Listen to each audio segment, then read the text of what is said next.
Good morning, everybody. Morning. Morning. Good morning. Okay, to obviously state the obvious, we are in the last full week before the election and the 10 most important days of the year for CNN as we approach the two biggest stories of our time, the 2020 election and the continuing unfolding coronavirus that has overtaken the country once again. Obviously, I'd be remiss if I didn't point out the exceptional interview that the exceptional show that Jake had yesterday on State of the Union, especially his interview with Mark Meadows, which I think was one for the ages. I do want to say that I think we have two stories this week that clearly intersect, which is the election, both for the White House and the control of the Senate, and the pandemic and the politics of the pandemic. I think they all are related. Clearly, this election, as we head into this final full week, will be remembered as the coronavirus election, and I think that we need to portray it as such. I do think that we need to be focused on what are the strategies for this final week, and what does that tell us about where both campaigns see the state of the race. What do the record early voting levels tell us about the state of the race, which has obviously, in large part, not changed much since early summer, and all at a time when COVID has once again hit the White House through the Vice President's office and state-run TV at Fox. The White House trying to insist this morning, trying to contain Meadows' comment that they're giving up trying to contain the virus. So there's an enormous amount going on. That's the way I see this week. This is it. These are the 10 days that we will be remembered by for our coverage this year. So this is the most important time of this year. Let us start with politics and David Chalian. Good morning, Jeff. I'll try not to be too repetitive of some of the things you said, but I think you've captured exactly where we are. I'll start with that Jake interview with Mark Meadows when the chief of staff just basically gave it away and in plain words revealed the reality that we've all been seeing here, which is that they're not even attempting to contain the virus. You saw the Biden statement immediately responding to it, calling a stunning admission that they've given up, that they've waved the white flag of surrender. Apparently, Meadows this morning is saying that Joe Biden is, quote, waving a white flag along with his white mask in response to that.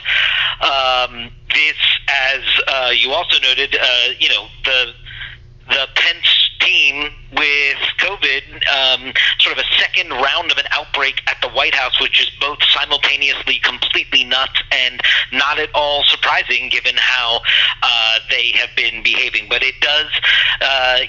These two things together set the context of these final 8 days of this campaign, and there is no way around the fact that this is the coronavirus election. It has been ever since the pandemic arrived, and it's never really changed from that, because it is the issue that millions upon millions of Americans are dealing with, and it nearly touches everyone's life.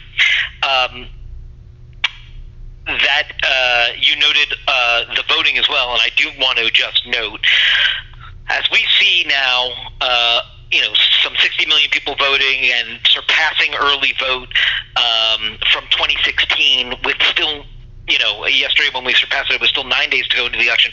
We have millions and millions more people that are going to be voting early in these next several days this week through the weekend, just racking up on top of already a record-setting early vote. Now, you said, what does it mean?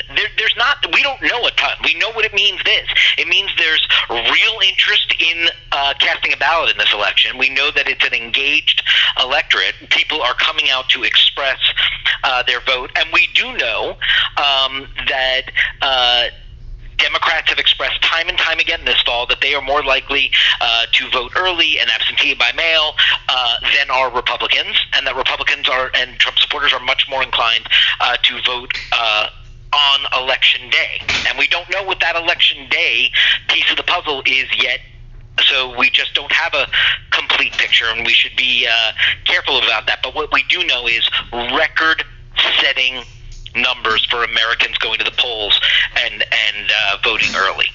And it is just astonishing. We also saw we're seeing a youth vote explosion, which Adam Levy sent a note around this weekend for folks.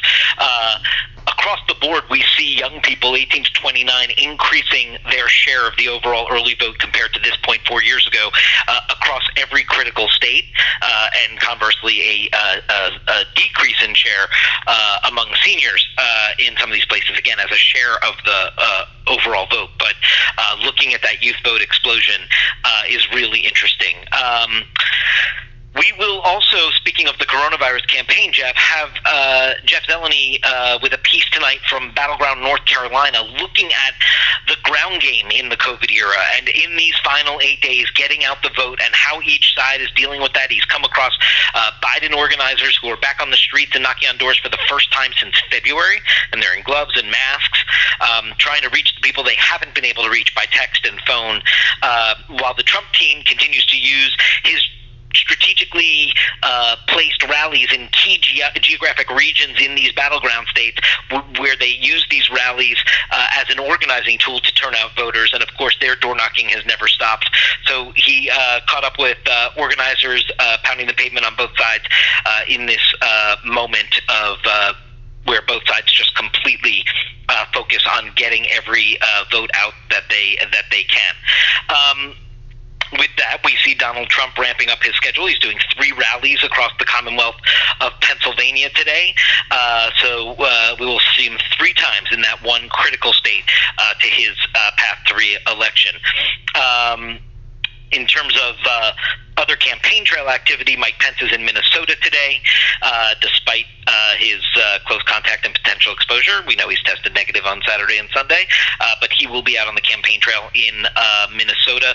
Joe Biden is off the campaign trail today in Delaware. If he adds anything to his schedule, we'll be sure to let folks know. And Kamala Harris will be on The View this morning, and then she'll cast her vote against Amy Coney Barrett's confirmation to the Supreme Court. You saw the aftermath of the president's walkout on that 60 Minutes interview, and then Kayleigh McEnany bringing in the healthcare policies book, which 60 Minutes said was a bunch of just executive orders and clearly not the policy plans to replace Obamacare. As we know, no such plan exists.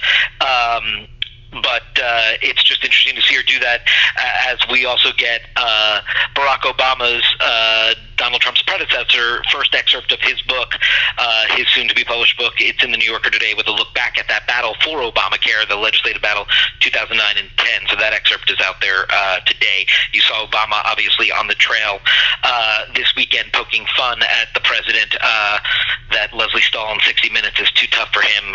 If that's the case, then you're not so tough at all, was Obama's message over the weekend in Florida, where he will be back at it again tomorrow, and Joe Biden later this week. So obviously all eyes on Florida as well. I know Christina Aleshi's been up on our air with this, and you see in the Wall Street Journal today this whole notion about sort of business and Wall Street being okay with Biden, which is, not necessarily usually the norm that we see in presidential politics, but it could be a good discussion, especially when paired with the fact that just like healthcare, there is no second-term economic policy agenda being offered by the president of what he would do economically in a second term either. So it just could be overall a good economic conversation. You saw that Donald Trump on his Twitter feed this morning, as well as his campaign last night, jumping on that Biden virtual event moment when he accidentally seemed to forget Donald Trump's name, called him George at that event last night, and you see how Donald Trump is jumping on that and trying to once again call into question the former vice president's mental acuity. As you noted, Jeff, it wasn't just the Incredible Meadows interview. There was news throughout Jake's whole show, and I do think it's worth looking at what Alexandria Ocasio-Cortez told him. I thought it was a sort of a perfect example of how divides in the Democratic Party are just being completely papered over right now by a hunger to defeat Trump no matter what. And so here you have this representative of that left progressive wing in the party who has clear disagreements with Biden on fracking and other things, and when Jake was pressing her on that, her answer was, it'll be a privilege to lobby a President Biden to come more in our direction, meaning the progressive direction, but that is something defeating Donald Trump has to come first. And so it just, to me, was another perfect example of both sort of what lies beneath inside the Democratic Party should Joe Biden get elected and what awaits him, but also just how much the party has really put any internal divisions on hold in order to keep all the focus on defeating Donald Trump. So that may be worthy of some conversation today as well. And I think that is where we start, Jeff. Yeah, I totally agree with you about that AOC interview. Okay, excuse me. All right, so David, I think you laid it out really well for us. Let's move to Washington, and then we'll combine and open it up for thoughts on politics and the election in Washington. Okay, so just to fill in a little bit on what David said, so obviously this outbreak over the weekend in the Pence office, as Meadows was saying this to Jake, at least 5 people testing positive. Clearly, Meadows and Pence tried to hide the fact that these people had tested positive, knowing that they tested several days ago. And then we have the prospect of today, where Pence is headed to Capitol Hill to preside over the Barrett vote. Schumer saying there's absolutely no reason for him to be there, and that this is sharing the carelessness this administration is exhibiting. The president talking this weekend about how this is all made up. All the press wants to talk about is COVID. And then to note also on the stimulus bill on Capitol Hill, the Senate is going to recess after this Barrett vote. So it's clear that is not going to happen. On the early voting, on Sunday, as David said, it passed the 2016 early voting numbers, these huge numbers of both total numbers and youth numbers. Just to note that today we have correspondents in all these key battleground states now, just to tick through this. Diane Gallagher's in North Carolina, Bill Weir's in Wisconsin, Miguel's in Michigan, Sarah Murray's in Pennsylvania, Young's in Arizona, and Drew's in Florida. So where they will remain until we have a president. And then obviously we have Kristen and Pam in Washington handling the rest. The other big event today, obviously for Washington, is the vote on the new Supreme Court nominee. We expect that between 7 and 8 tonight, and then there's expected to be a 9 o'clock event at the White House where her nomination obviously was the site of the last super spreader event. And just to note where all these stories are coming together, the first test of her how she's going to handle these election votes could be Pennsylvania has asked SCOTUS to block this extension of ballots, and so we'll see whether or not she votes, and if so, how she does. And I think that's really the big stuff out of here today. Okay, so I do think that the Supreme Court story will become a story later today. It's unclear. I think if Pence is going to go to the Senate, Meadows threw a little doubt on that in his scrum at the White House this morning. But I think we need to that is part of the Supreme Court coronavirus election story, because clearly they want to turn this vote and ceremony into an election week victory lap for themselves. And, and I think we should watch Pence to Capitol Hill, as well as, why Barrett would allow herself to be used for this ceremony at the White House rather than just do it in a private ceremony at the court, given what happened the last time she was at the White House. So I do think tonight, in prime, that Supreme Court story is going to be something we should keep an eye on. Okay, let's open it up, please, for thoughts on politics, election, Trump, Biden, Supreme Court, any aspects of it. Jeff, the White House and the Vice President's office are trying to use this term essential worker as a cover for why he continues to operate, which is a complete abuse of the term essential worker.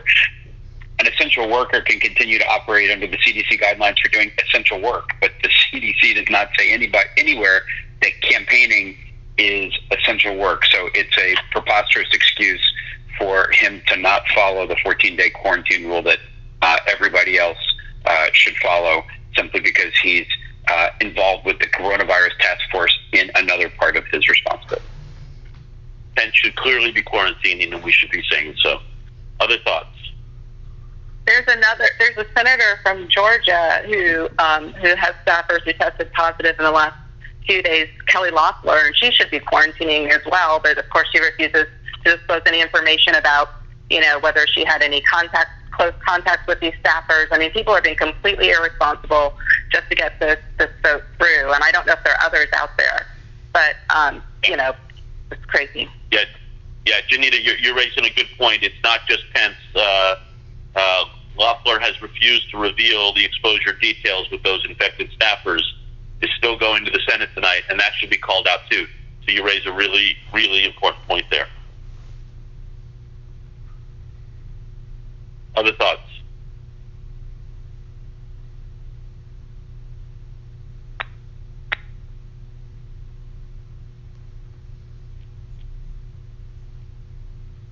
Anybody else on any of this?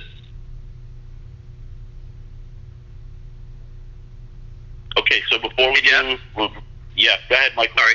I just want to reemphasize what you said about the ceremony tonight at approximately 9 or whatever, the swearing in of Amy Coney Barrett. I do think it's worth it today to go back and do the sort of the cool graphics that show the people sitting in the crowd at the previous White House event for her and who got COVID, and just sort of run through all that again in the lead up to that thing tonight. Because as you say, it's totally irresponsible in the wake of that previous event and how we don't know for sure exactly where the president picked up COVID, but it's possible that he picked it up at that event. It's also possible he was the spreader at that event. We don't know, obviously, right?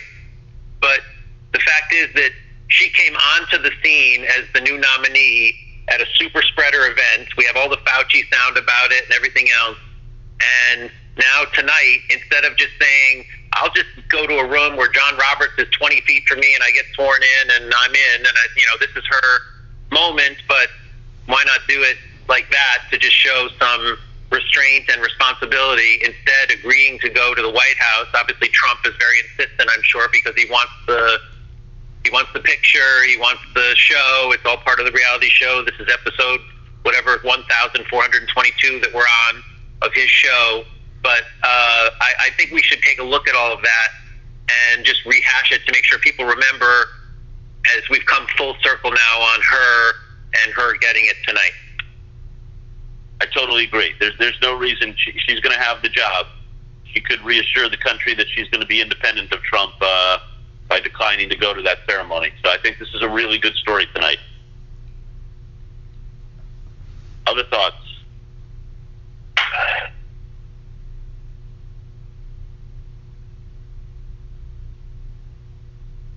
By the way, we didn't talk about this, but I just want to point out John Avlon's reality check today that brought up something that David Vigilante has been highlighting, which is that the hypocrisy of Republicans talking about expanding the Supreme Court have done so at the state level on multiple occasions in recent years and expanded state Supreme Courts. And John pointed that out, and I think was really important. So again, just to recap on this last full week before the election, not with the coronavirus election here, what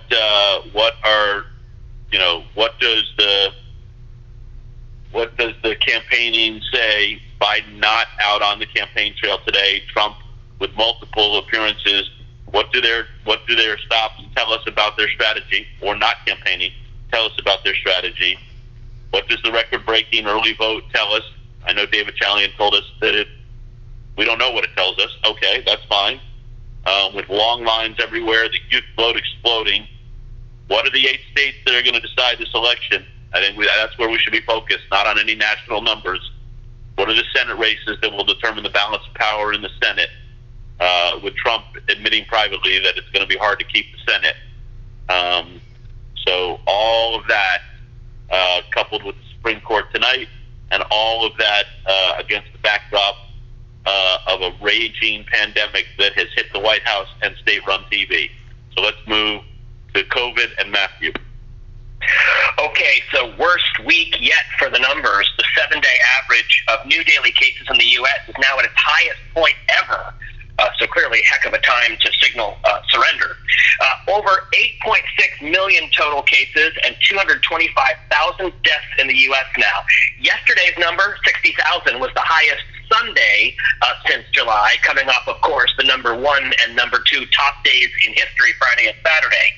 Hospitalizations are also back up at the peak and causing big issues. Hospitals and ICUs in particular stretched to capacity in places like El Paso, Texas, which issued a broad curfew because of that problem. And in Utah, where the head of the Hospital Association predicts in interviews that hospitals there will soon start rationing care in a week or so, and that a plan has been presented to the governor. Hospitals are also bracing for things to get even worse as the flu season ramps up.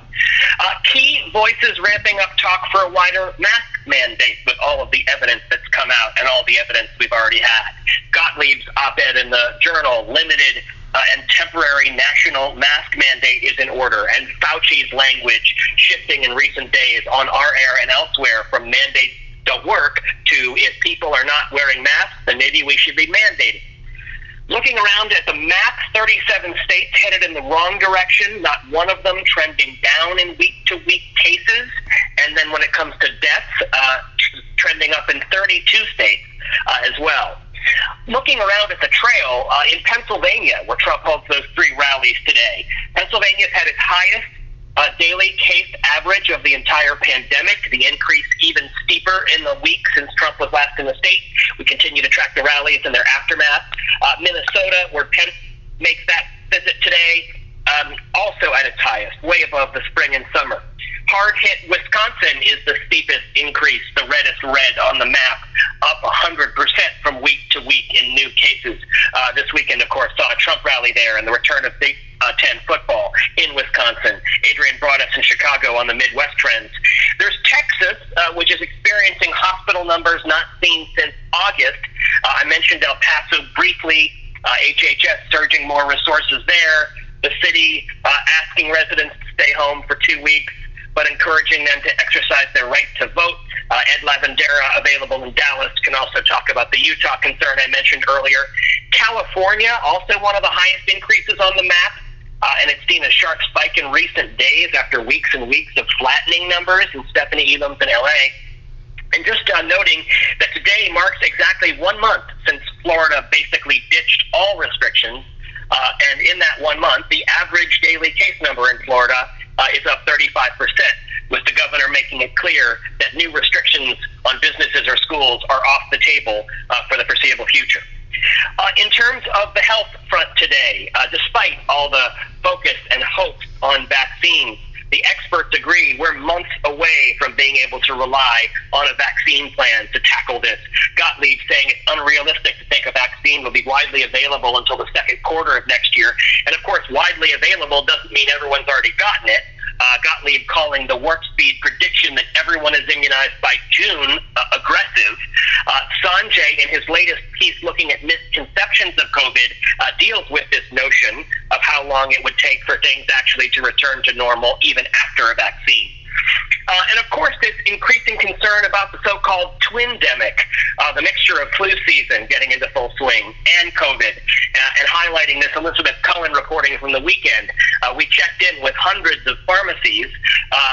Most have not acted on this administration new plan, allowing pharmacies to give kids flu shots. Seems like it was a poor rollout, and we've got Elizabeth and Jacqueline Howard available through the day, and Sanjay available for DC and Prime. On the schools front, Biana Goladriga available. It's a story of scattered but not catastrophic problems across the country. For example, the latest, a whole middle school near Phoenix required to quarantine. And the wrap piece today, Erica Hill for 3, 5, 7, and 9. And that is COVID. Thank you, Matthew. Thoughts on COVID?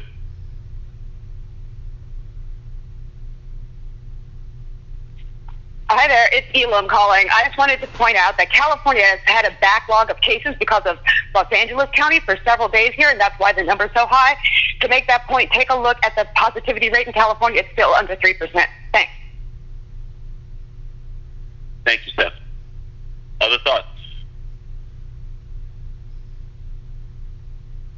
Yeah, I was going to suggest that maybe, given what we saw with the Vice President's office, possibly you haven't confirmed it, I guess, with Fox, but a cataloging of all the prominent conservatives and elected officials who've gotten COVID and their staff vis-a-vis those on the liberal or Democratic side, given how there has been different messaging between both sides, and it might be interesting to see how that shakes down. I mean, just based on my gut level, it's overwhelmingly, 2 or 3 or 4 times as much, and it points out one side's taking it seriously and the other side not so seriously, and maybe there's a kind of a graphic presentation that could point that out. But I think in Congress, even so, it was much more red than blue,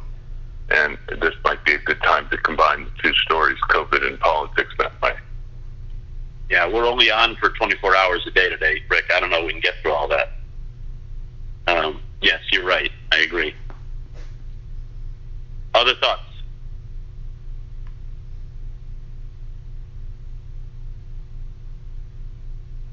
Okay, look, I think we've got the big picture. Oh, go ahead. Go ahead. Yeah, it's David. This isn't COVID related, but I mean, what I think might be interesting is talk to some of our political consultants, and you said we're focusing on 8 states. Just as a thought exercise, how would the geography of the last week of the campaign look if the candidates were trying to get the most votes? Because that's always the argument about the Electoral College. Well, it disadvantages smaller states. But most of the places they're focusing on are pretty big states. And what would be different if they're trying to run up a score in Texas or California or something like that? Maybe as a digital piece. Okay. Anyone else?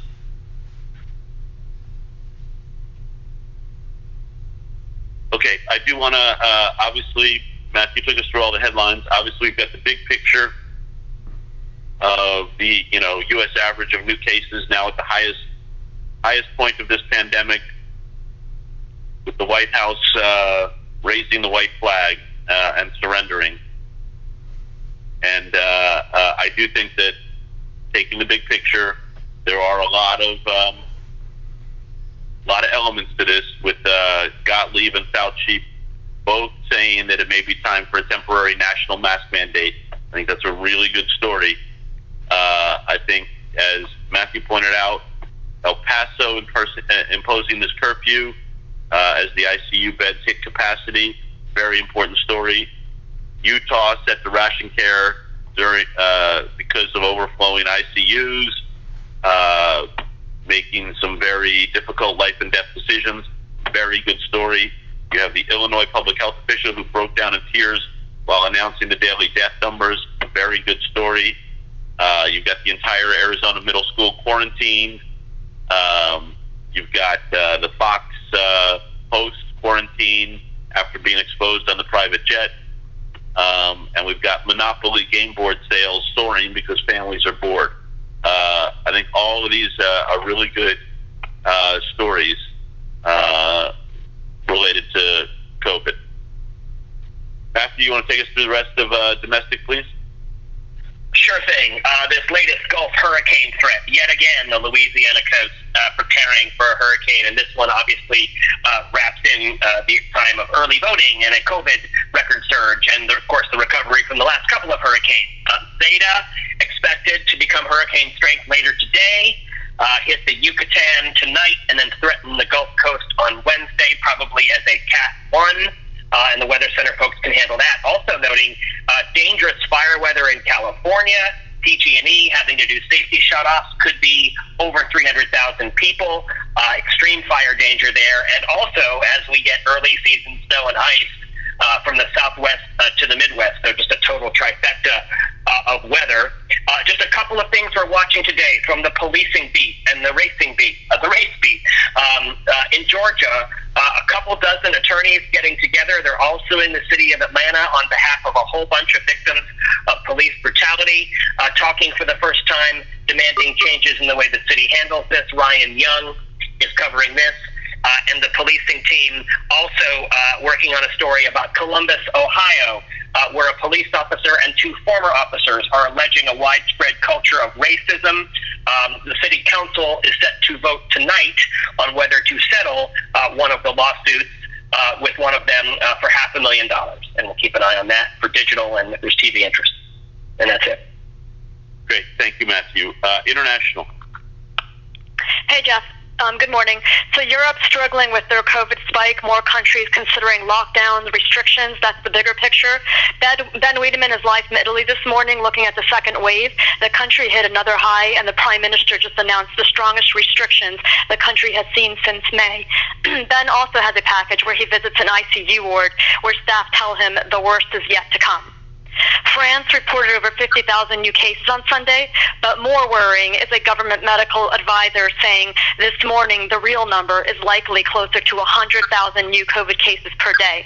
Melissa Bell has those lines. She can also weave in other headlines like Austria, Hungary, Belgium, Netherlands breaking daily case records, the leaders of Bulgaria and Poland testing positive over the weekend, and Spain's new state of emergency.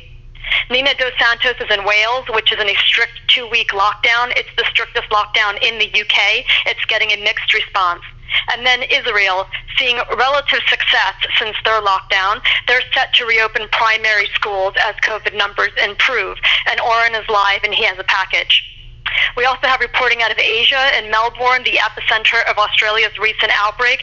They're now moving out of lockdown this weekend after no new cases since June, when officials had earlier declared in that area they were in a state of disaster. So Christy Lustout has that report. In New Zealand, we're hearing that live music performances are back. We're going to have more on that later in the week, but I just wanted to mark it. And then China is testing again an entire city after just one asymptomatic case. So again, it shows how they're trying to be aggressive with testing and contact tracing to keep things under control. And Stephen Zhang has that report. So those are our COVID lines. Did you want me to do the other news? Sure, yeah, go ahead, Penny. Okay, just two other stories I wanted to mention. Tensions between Turkey and France ramped up this weekend after Erdogan criticized France's crackdown on Islamic extremism in reaction to the beheading of the teacher. Erdogan also attacked Macron's mental state. France has now recalled its ambassador to Ankara and is pushing back against this talk of a boycott on French products in Middle Eastern countries. It's turning into a wider international dispute. It's the latest confrontation between the two leaders. So we've got that story covered from all sides. We've got Arwa Damon in Istanbul and Melissa Bell in France to give us context on that story. We're also keeping a very close eye on Nigeria. We've been on that story for a while now. There continue to be tensions in the streets. We saw looting and unrest over the weekend. Things slightly quieter today, but Eleni Giokos is on standby, and the Lagos governor is booked on Becky's show today. So that's where we start. Great, thank you. I don't think they're going to make CNN U.S. television today, though they are in the CNNI shows overnight. But the story that's going on between France and Turkey and what's happening in Nigeria. Really important. Italy's lockdown. I know Ben Wiedemann is in the ICUs. Really important story. There's a lot of good storylines going on internationally that I know CNNI is on. Business. Jeff, good morning. Futures tumbling this morning. The Dow Jones opening down about 325 points. This is all on those surging coronavirus cases that Matthew laid out. Also, no progress in stimulus over the weekend. Both sides moving the goalposts, blaming each other, name-calling, signaling that no vote before Election Day is possible. CNBC moments ago, Larry Kudlow saying that talks have slowed down but not ending. He said there were important policy issues that separate both sides. So Christine Roman is up and available on that, and Allison Cossack is available from the New York Stock Exchange on investor sentiment. Of course, as David mentioned, Christina Alessi available on how Wall Street and investors clearly starting to recalibrate and associate a Biden win with certainty. So we're monitoring that as well. Also wanted to highlight Vanessa Yurkevich, fantastic piece on the Trump administration attacking Joe Biden over fracking, clearly using this as a wedge issue for those white working class voters. And because of the coronavirus and drop in energy prices, the fracking and oil and gas industry already facing major headwinds. She spoke to some of them and is available. Pete Martine's been excellent on the complete meltdown in the airline industry, and clearly with no stimulus on the horizon, this is going to get worse. Over the weekend, he got his hands on a memo from Delta Airlines CEO Ed Bastian saying that the airline has banned more than 400 people from flying for not following the airline's mask policy. And of course, as we have mentioned, Bastian has repeatedly called on D.C. for that mandate that we just mentioned on mask wearing. And on an earnings call last week, he said that Delta is going to continue to block that middle seat well into next year. Pete Martine is available on all of those threads. As we near Election Day, the president continuing to zero in on the media, especially this morning, where he called the media losers and saying that the coverage of the coronavirus is a conspiracy to help Joe Biden. On Saturday at a North Carolina rally, Trump claiming that the media would no longer report on the pandemic after Election Day. This happening as New Hampshire union leader, a conservative-leaning newspaper, has endorsed Democratic candidate Joe Biden for president, despite its century-long history of backing Republicans. Brian, Oliver, and the media team are all over those threads, and that's where we begin. Thank you, Richard. Before we move to digital, does anybody have anything else they want to raise? Just to note that Pence just tested negative again. Right, which I think is important to report, John. In light of everything that's going on. Yep, good, thank you. Anybody else?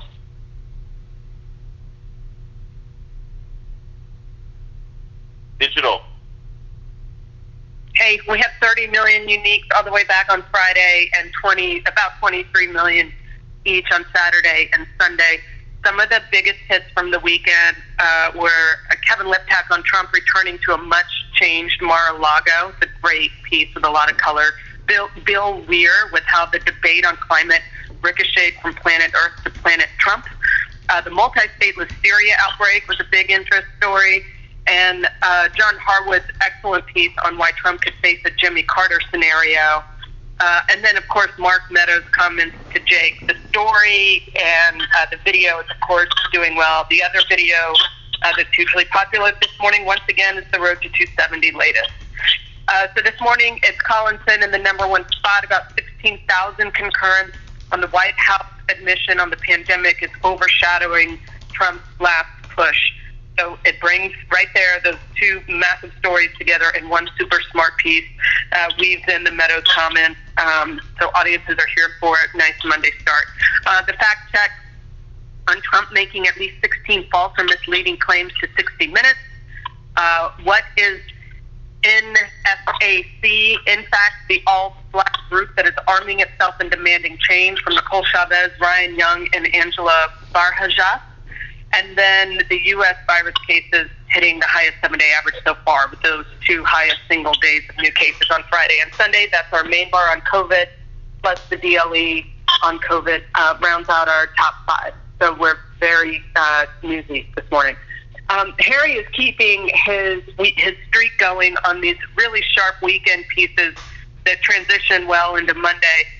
There's two that are worth shouting out. One is how Biden has more paths to 270 than Trump does, and just walks you through it with the map.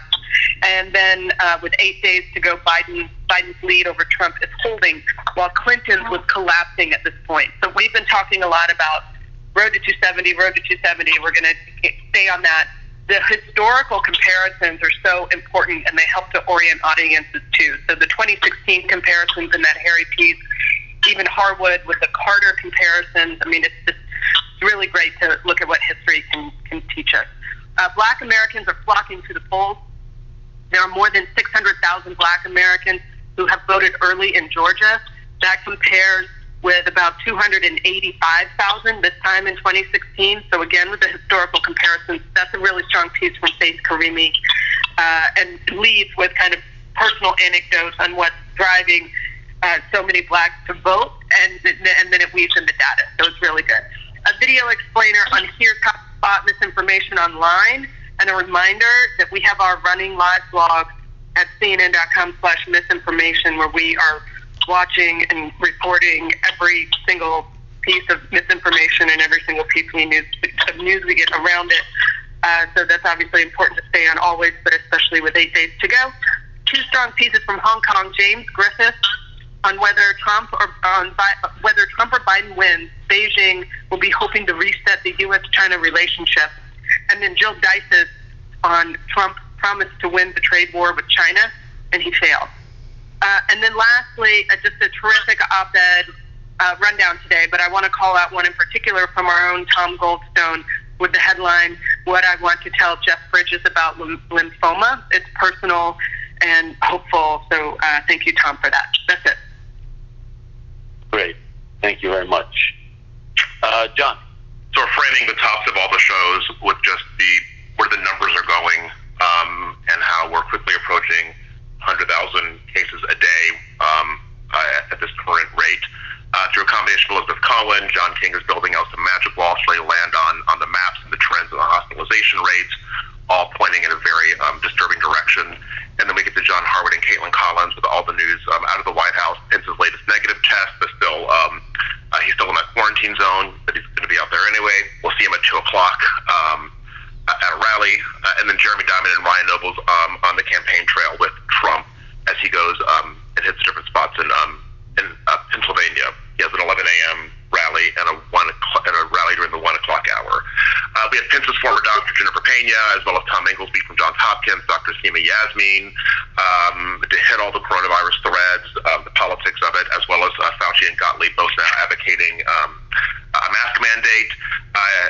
Lots to cover in our domestic whips. Ed Lavendera about the big concerns in El Paso and the curfew there. Adrian Broadus on the Illinois health official breaking down. The Fox News quarantines. Bianca Goladriga on the middle school outside Phoenix that's been required to quarantine. And Jim and Poppy next hour have a booking to flag. Dr. Robert Frank. He's the lead researcher of Pfizer behind the experimental vaccine that's now getting tested among 12-year-olds, the youngest group yet they've tested it on. We're also going for some Utah bookings later on with Brianna, as Utah and Salt Lake City continues to be one of the most concerning hotspots.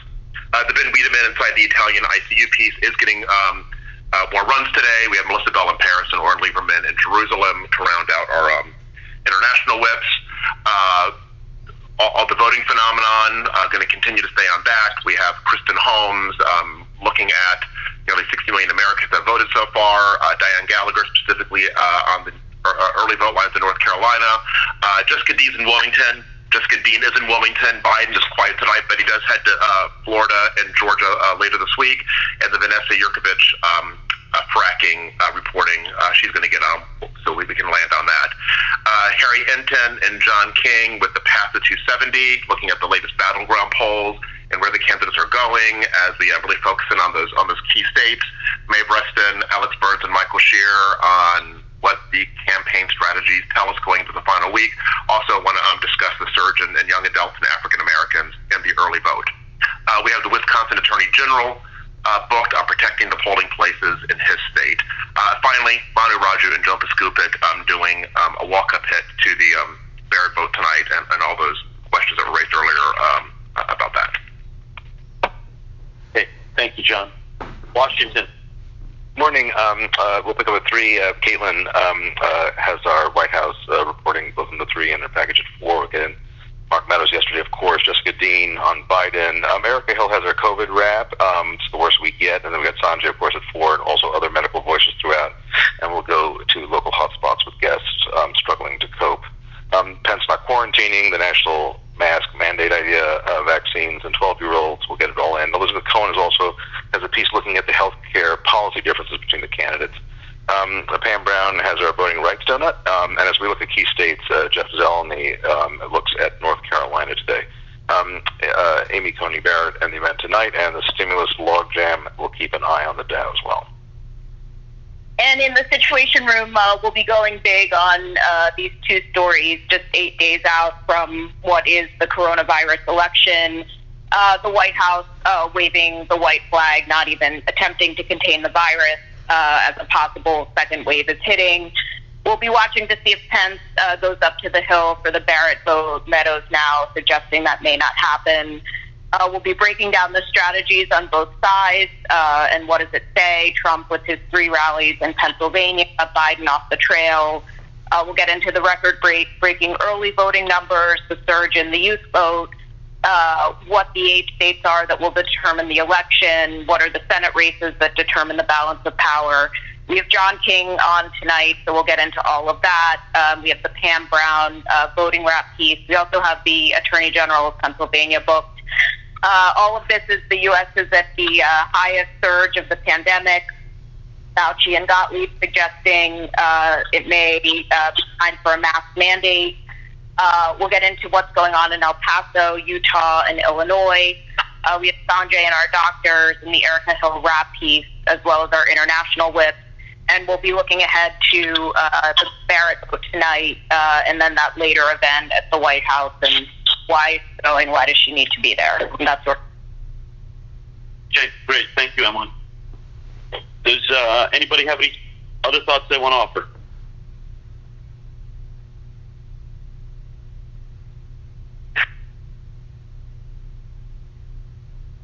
Okay, then let me wrap it up with just some broad thoughts on this week as we approach this last full week before the election. As I said at the top, this is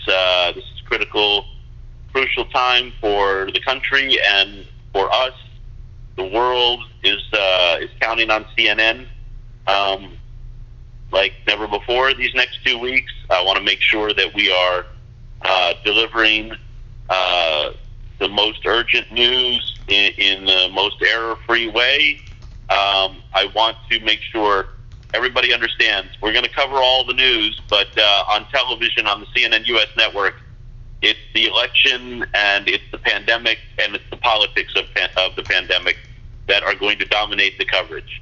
We've talked about a lot of other stories, but those are our main storylines, and we don't need to apologize for that. That's where we are. I do want to say that on the election story, it really is the road to 270. Let's not get caught up in national polls. Let's focus on the states that are going to decide this, both on the presidential side and the Senate side. Let's don't rely on guests just for the sake of guests. We have our reporters and our analysts. Let's lean on David Chalian and John King and Harry Enton and Dana and Gloria and Abby and Nia and John Harwood and our White House reporters and our campaign reporters. Give them time. Don't just ask them to come on for one question. Don't make them part of huge panels. Let's really tap into their expertise. I also want to say that the job that Pam Brown and Kristen Holmes have been doing on covering voting has been terrific, as has, of course, what Erica Hill and Nick Watt do every day on the COVID wraps. Those are all really, really important. This is our time. This is what people are coming to us for. Let's make sure that we are newsy and urgent. There's no reason to be anything but this week and next. Have a great day, everybody. Thank you, and take care.